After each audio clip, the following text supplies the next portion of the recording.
Hey guys, welcome to School of Mindlight, Creating with Mindlight. This is the first online educational and skill developmental platform for the persons with disabilities in Bangladesh. আমি নতুন আরেকটি ভিডিওতে স্বাগত জানাচ্ছি মোখলেসুর রহমান। আশা করছি আপনারা সকলে অনেক ভালো এবং সুস্থ আছেন। হ্যাঁ গাইজ, আজ আমরা আপনাদের সামনে নতুন একটা সিরিজ নিয়ে হাজির হয়েছি। তো আপনারা জানেন যে একটু দীর্ঘদিন কম্পিউটার ব্যবহার করলে সেটা স্লো হয়ে যায় এবং কম্পিউটারকে ক্লিন অ্যান্ড সুপার ফাস্ট রাখার জন্য বেশ কিছু টেকনিক আমাদের ফলো করতে হয় বা বেশ কিছু প্রসিডিওরের মধ্য দিয়ে রেগুলারলি যেতে হয়। তো এই প্রসিডিওরগুলো আমরা না জানার কারণে দেখা যায় আমাদের কম্পিউটারটা স্লো পারফর্ম করছে, ওপেন হতে অনেক সময় নেয়, সি ড্রাইভের স্টোরেজ ফুল হয়ে যায়। তো এই অনেকগুলো কারণে মূলত আমাদের কম্পিউটারটা স্লো হয়ে যায় এবং আমরা বেটার পারফরমেন্স পাই না। তো আমরা এই সিরিজে মূলত দেখার চেষ্টা করব কিভাবে আমরা আমাদের কম্পিউটারটাকে ফাস্ট ক্লিন রাখতে পারি, তো যাতে আমাদের কম্পিউটারটা আরও বেটার পারফর্ম করে এবং আমরা আরও ভালো সার্ভিস পাই। তো আজকেই হচ্ছে এই সিরিজের প্রথম ভিডিও। তো আজ আমরা এই ভিডিওতে 3টা টেকনিক দেখব কিভাবে আমরা আমাদের কম্পিউটারটাকে ফাস্ট অ্যান্ড স্লো রাখতে পারি। আরও অনেকগুলো টেকনিক ধারাবাহিকভাবে আমি আপনাদেরকে গ্র্যাজুয়ালি দেখানোর চেষ্টা করব। তো চলুন ফিরে আসছি ইন্ট্রো।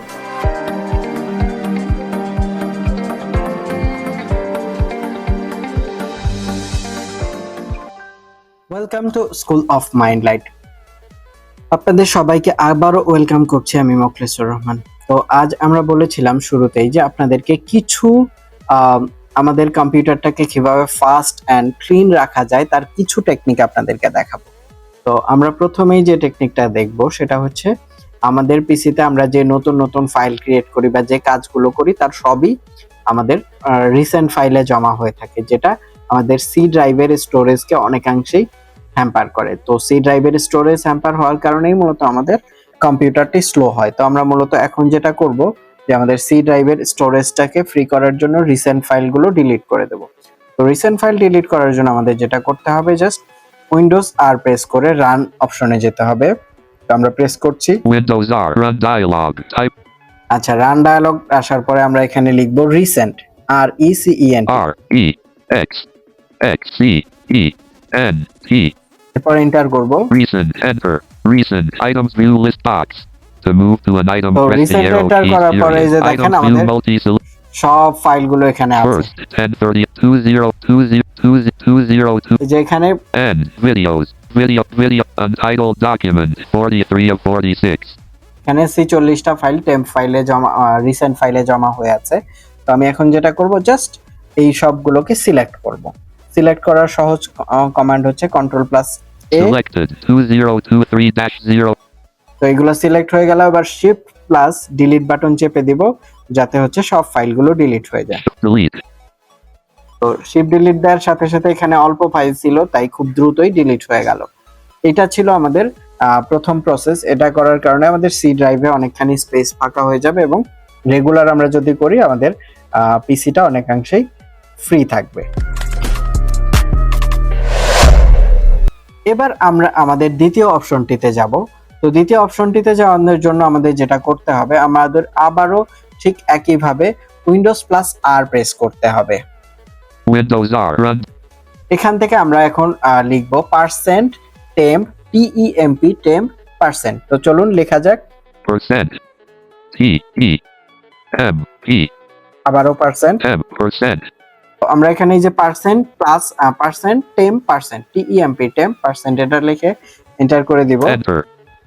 Temp items view এখানেও অনেকগুলো টেম্পোরারি ফাইল, অর্থাৎ আমরা যত ফাইল ক্রিয়েট করি তার প্রত্যেকটার একটা করে টেম্পোরারি ফাইল ক্রিয়েট হয় এবং যেটা এই %temp% থেকে যায় এবং এই ফাইলগুলো ডিলিট না করলে এগুলো আমাদের সি ড্রাইভ এবং র্যামের স্পেস অনেকাংশেই খেয়ে ফেলে, যার জন্য আমাদের পিসিটা মূলত স্লো হয়ে যায়।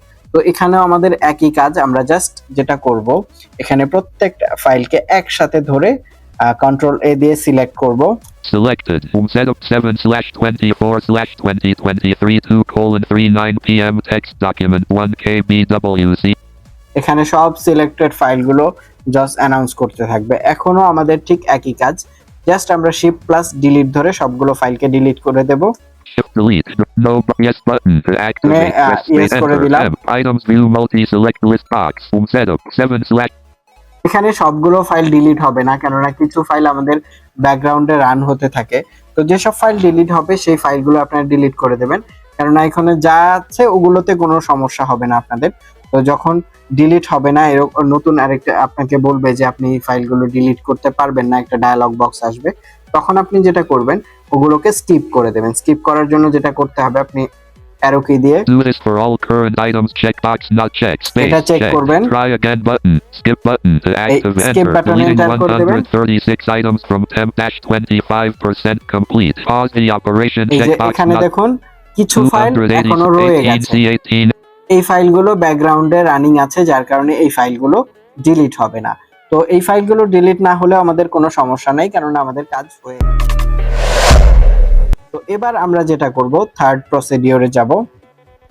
আচ্ছা, এর আগে আমরা দুটো প্রসেস দেখলাম, একটা হচ্ছে পার্সেন্ট দিয়ে টেম্পোরারি ফাইল ডিলিট করলাম, আর রিসেন্ট ফাইল থেকে আমরা সকল রিসেন্ট ফাইলগুলো ডিলিট করে দিলাম। এই ফাইলগুলো ডিলিট করার মানে কিন্তু আপনার কোনো প্রয়োজনীয় ফাইল ডিলিট হয়নি। এই ফাইলগুলো হচ্ছে প্রত্যেকটাই আপনার আরেকটা করে যে টেম্পোরারি ফাইল তৈরি হয় সেই ফাইলটা ডিলিট হয়েছে। তো এইগুলা ডিলিট করার কারণে আপনার নিজের কোনো ডেটার ক্ষতি হবে বা আপনার কোনো ডকুমেন্টস ডিলিট হয়ে যাবে, এরকম ভয় পাওয়ার কিছু নেই। এবার আমরা থার্ড প্রসেসে যাব, যেটা হচ্ছে আমরা উইন্ডোজ প্লাস আর প্রেস করে লিখব শুধু টেম্প, টিইএমপি টেম্প। তো চলুন লিখি, উইন্ডোজ প্লাস আর প্রেস করে আমরা রান অপশনে যাই। Windows R, run dialog, type the name of a program, comma, আমরা এখানে জাস্ট কি প্রেস করব, টিইএমপি T-E-M-P. টেম্প লিখে Enter, এন্টার করে file Dev. explorer, temp, continue button to cancel, continue, enter, file explorer to activate, press space bar period. তো temp দেওয়ার পর একটু সময় নিয়ে আমাদের Items সামনে view list নতুন box. আরেকটা To move to an window item, press open the arrow হবে। keys, period. Items view, এখানেও দেখুন অনেকগুলো ফাইল রয়েছে, আমি একটু মুভ করে দেখাই আপনাদের। crash, diaga, chroma, fxx, stifty, HMJ3F. এগুলো হচ্ছে আমাদের যে ব্রাউজিং ফাইলগুলো থাকে বা আমাদের র্যামের আন্ডারে যে ফাইলগুলো থাকে, সব ফাইলগুলো এখানে থেকে যায়। তো আমাদের কাজ হলো এখন এই সব ফাইলগুলো আগের মতোই জাস্ট কন্ট্রোল প্লাস এ দিয়ে অল সিলেক্ট করব, Selected, com types underline, shift plus D press করে জাস্ট ডিলিট বাটনে ডিলিট করে দেব। shift delete multiple items, no button, yes button to activate, press এখানে space আমরা bar, yes enter করে temp, দিব। items S enter করে দেওয়ার সাথে সাথে খুব সামান্য সময়ের মধ্যে সবগুলো ফাইল ডিলিট হয়ে গেল। তো বন্ধুরা, এই ছিল আমাদের আজকের প্রসেস। আমরা এই আমাদের পিসিটাকে কিভাবে ফাস্ট অ্যান্ড ক্লিন রাখা যায় সেটা নিয়ে বেশ কয়েকটা ভিডিওতে, ছোট ছোট ভিডিওতে আপনাদেরকে ডিটেলসে দেখানোর চেষ্টা করব। আশা করছি আপনাদের এই ভিডিওটি ভালো লেগেছে এবং এই প্রসেসগুলো ফলো করে আপনারা আপনাদের পিসিটিকে ফাস্ট অ্যান্ড স্পিডি রাখতে পারবেন, যাতে আপনার পিসিটা খুব দ্রুত ওপেন হয় এবং যে কোনো ফাইল, যে কোনো ট্যাব, যে কোনো অ্যাপ্লিকেশন খুব দ্রুত ওপেন হয় এবং আপনি খুব ভালোভাবে কাজ করতে পারেন। তো সবকিছু মিলিয়ে আপনাকে সহজে যাতে টেকনোলজি ব্যবহার করতে পারেন এবং আপনার দৈনন্দিন জীবন যেন সহজ হয়, এটাই আমাদের লক্ষ্য। তো এই লক্ষ্যকে সামনে রেখেই এগিয়ে চলেছি আমরা। আশা করছি আপনারা আমাদের সাথে থাকবেন এবং এই ভিডিওগুলো অন্যদেরকে দেখার সুযোগ করে দেবেন শেয়ার করার মাধ্যমে। পাশাপাশি একটি লাইক করে দেবেন, যাতে আপনার ইউটিউব আরো মানুষকে এই ভিডিওটি রিকমেন্ড করে, কেননা যত লাইক এবং কমেন্ট হবে তত ইউটিউব এই ভিডিওগুলো অন্যকে রিকমেন্ড করবে।